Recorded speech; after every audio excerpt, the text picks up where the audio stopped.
right, lovely ladies, Katrina, Mira, Rosa. We have a fantastic day here in Little Africa, and we're doing something very interesting. Look at that. Look at that. We're cooking some lovely, lovely water. It's nice warm water to heat ourselves a little bit.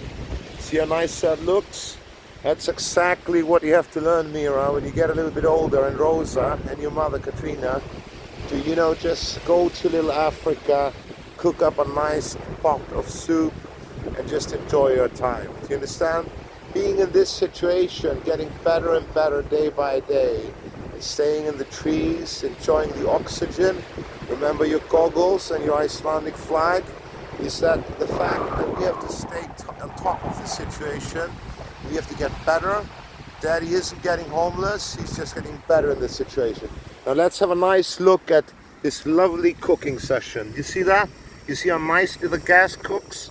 You heat that up, you heat it, you lower the heat. It's a fantastic, fantastic, nice cooking pot.